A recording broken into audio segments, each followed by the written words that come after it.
우리가 이제 중학교 때부터 공부했던 저항 연결해서 이제 회로 분석하는 거 있잖아요. 그래서 뭐 전압, 뭐 전류, 뭐 이런 것들 구했던 거. 그거 이제 연결해서 하는 부분인데, 결과적으로 축전기도 전기회로의 한 부품이죠. 근데 얘도 일종의 저항 역할이에요. 그러니까 이게 왜 저항 역할이냐면, 선생님 여기 전류를 저장하잖아요. 우선은 이 전류 입장에서는 전류가 이렇게 나가잖아요. 그렇죠? 흐를 때 이 도선 말고 나머지 이런 것들은 다 어떻든 간에 방해물이에요. 도선 외에는 다 방해물이라고. 그럼 얘가 이렇게 가다가 갑자기 얘가 전하를 저장을 했다. 전류의 일부를 지가 먹었으니까 나오는 전류가 어떻게 되겠어? 줄겠죠. 이런 개념으로 본다면 당연히 어떻게 저항의 역할을 한다.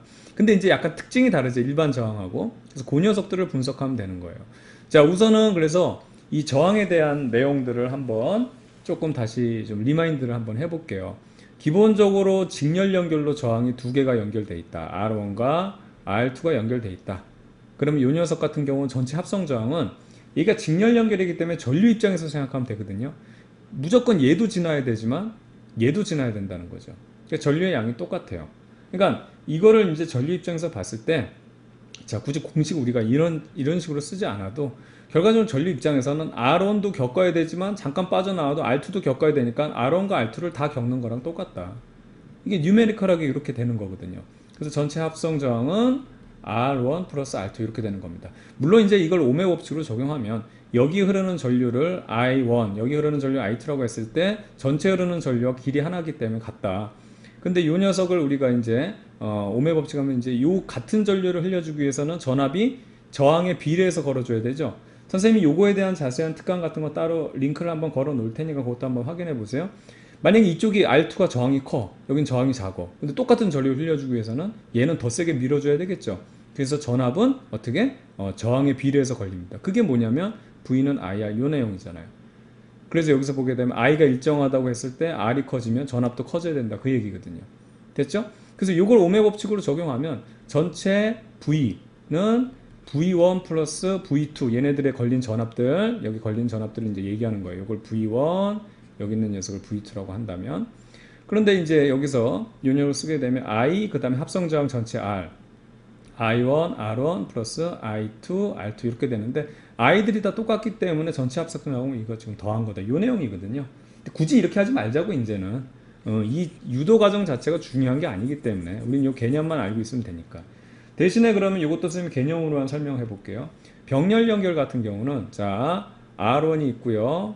그 다음에 이렇게 해서 R2가 있다고 하게 되면 얘는요, 이 합성장이 어떻게 되냐면 전체적으로 R1분의 1 해가지고 R분의 1 해가지고 R1 플러스 R2 해가지고 얘는 합성장이 많을수록 어떻게 되냐면 전체적으로 어떻게 이 값이 떨어져요.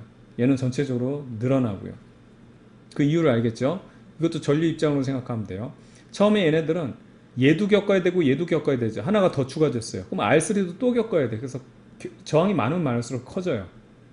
근데 얘는요, 처음에 두 개가 있다고 알고 전지에서 나왔어. 근데 두 개를 겪어야 되는 줄 알았는데 그 중에 한 번만 통과하고 지나가면 이제 다음 턴이 되거든요. 그래서 두 개가 있었지만 그 중에 하나만 겪으면 되나요? 한 번 돌 때. 하나 더 연결됐어. 그럼 여기 하나가 더 연결됐어. 그럼 세 개 중에서 뭐야? 그래도 하나. 이런 개념이기 때문에 자꾸 합성이 돼도 어떻게 되냐면 합성되면 될수록 점점 전체 저항이 떨어지는 요거예요. 되겠죠? 이런 식으로 생각을 하자는 거예요. 자, 그러면 이제 이 축전기 같은 경우는 어떻게 되느냐? 여기서도 지금 여기 흐르는 전류가 똑같다라는 자, 이 개념을 적용하면 되는데, 이 직렬 연결에서 흐르는 전류가 똑같다는 개념을 대신에 얘는 어떻게 되냐면 저장되는 전하량이 똑같다라는 걸로 해서 이런 식으로 풀어요. 근데 이거는 선생님 하지 않겠습니다. 여러분들이 한번 해보면 되는 거니까. 근데 그거보다는 선생님 이 그림이 더 마음에 들어요.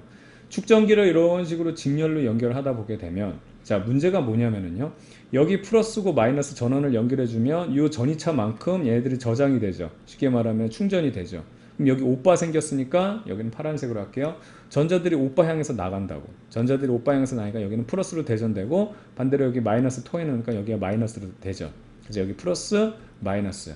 근데 여기에 극판이 있으면 요 플러스 때문에 여기는 어떻게 돼? 마이너스 되죠. 그쵸? 그 다음 여기는 마이너스가 여기는 플러스 대전해서 이런 것들이 연결되는데, 요 중간에 플러스 마이너스 있는 부분은 사실은 상쇄가 돼요. 없는 거나 마찬가지가 돼요. 즉 최종적으로 마지막에 있는 이 두 부분, 요 두 부분이 영향이 있는 거지 나머지 부분은 플러스 마이너스가 이게 어떻게 되냐면 쉽게 말하면 같아 지문으로 해가지고 없는 효과가 된다. 즉 무슨 얘기냐면 얘네들이 자꾸 직렬로 연결할수록 어떻게 되냐면 요런 식이에요. 자 여기 빨간색으로 내가 빨간색으로 할게요. 끝에 있는 요 녀석만 남기 때문에 축전기가 어떻게 된다? 벌어지는 효과예요. 우리가 캐패시턴스를 보게 되면 요거 지금 유전율에다가 D하고 S였어요. 지금 면적은 관계없고 어떻게 되냐면 D가 커지는 효과가 일어나는 거예요. 벌어지는 거예요. 어떻게 됐냐? 전기 용량이 줄어들죠. 그래서 지금 여기서 중요한 건 사실은 뭐냐면 지금 여기 이제 벌어지는 효과이기 때문에 이 쉽게 말하면은 이 전기 용량이 합성을 하게 되면 이 축전기 같은 경우는 합성된 전기 용량이 직렬로 계속 연결되면 어떻게 되냐면 떨어져요. 그래서 이 녀석과 반대입니다. 그래서 저항과 반대라고 생각하면 돼요. 그리고 그걸 떠올릴 때는 이 그림이 굉장히 좋은 그림이에요. 아 얘네들은 상쇄가 돼버리는구나. 아시겠죠? 그런 식으로 정리를 하면 됩니다.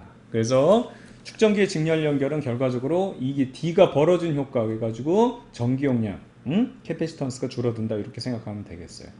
자 그러면 이제 병렬 연결을 볼게요. 병렬 연결은 어떻게 앞에 거 한번 잠깐 읽어볼까요? 합성 전기 용량은 전기 용량이 가장 작은 축전기보다 작다라고 되어 있죠. 그래서 얘는 자꾸 연결하면 연결할수록 안에 있는 것들이 다 생략되기 때문에 자꾸 이제 끝이 벌어지는 효과. 그래서 점점 계속 작아지는 거고요. 그 다음에 두 구판 사이의 거리가 증가하는 효과가 나타나서 전기 용량 감소. 이게 지금 그 얘기예요. 됐죠? 자 그러면 병렬 연결을 보게 되면 얘네들은요. 이것도 선생님 이거 유도 안 할게요. 아까 합성 그 저항 같은 경우는 전체적으로 이 저항들은 얘네들이 합성할수록 어떻게 된다? 떨어진다 그랬는데 얘는요. 보세요. 여기 두 판이 있는데 이 그림도 보게 되면 여기 플러스 걸어주고 마이너스 걸어주면 오빠 하면서 여기서도 전자 나오죠. 여기서도 오빠 하면서 나오죠.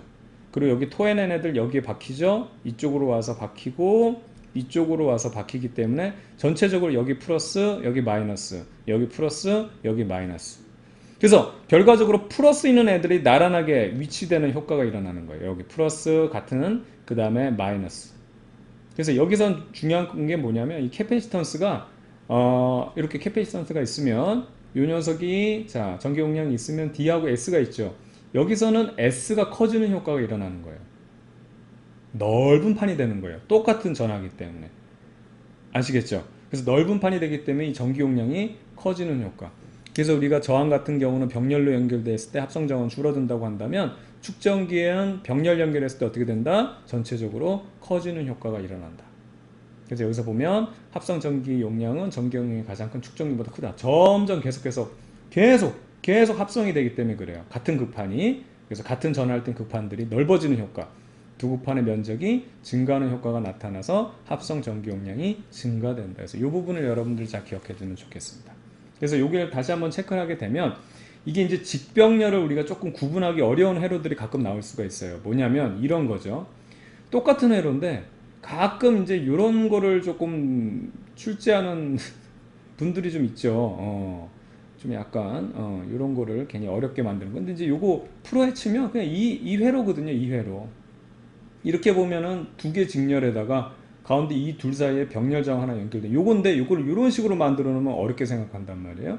그럼 이렇게 됐을 때 이제 문제가 이렇게 주어졌을 때 이걸 매번 이렇게 바꿔서 풀어도 좋지만 이게 바로 풀어볼 때 이게 직렬인지 병렬인지 구분하기 힘들 때가 있어요. 그렇죠? 그래서 직렬인지 병렬인지 구분할 때 요거를 이제 좀 활용하면 좋아요. 뭐냐면 잘 보세요. 직렬 병렬 구분할 때 중요한 포인트 중에 하나는 여기서 보게 되면 쭉 따라가서 여기 플러스죠. 그렇죠? 같은 쪽에도 플러스가 돼야지 병렬이라고 했잖아요. 그러니까 요 라인을 딱 따라갔을 때 같은 전화일 때 자, 요 라인 가장 가까운 라인을 따라갔을 때 같은 전화로 이렇게 충전이 되어 있으면 얘네들은 병렬 연결이에요. 되겠죠? 근데 반대로 요 녀석 한번 살펴볼게요. 자, 여기다 한번 지우고 한번 보겠습니다. 자, 이렇게 되면 요 녀석 여기 마이너스죠. 같은 요 라인을 따라갔을 때 전선을 따고 갔을 때 여기는 플러스고 여기는 마이너스죠. 반대 전하죠. 그럼 얘네들은 상쇄되는 거예요. 이게 바로 직렬 연결 얘기하는 거예요. 어떻게 구분하는지 알겠죠? 그래서 요 지금 극판이 연결되어 있는 라인을 따라갔을 때 이게 반대 전하면 직렬 연결. 그 다음에 다시 보면 뒤에 가면 저 라인을 따라갔을 때, 붙어있는 라인을 따라갔을 때 급판길이 같은 전화로 지금 돼 있으면 그러면 이거는 병렬 연결돼 있다. 이렇게 구분하면 되겠어요.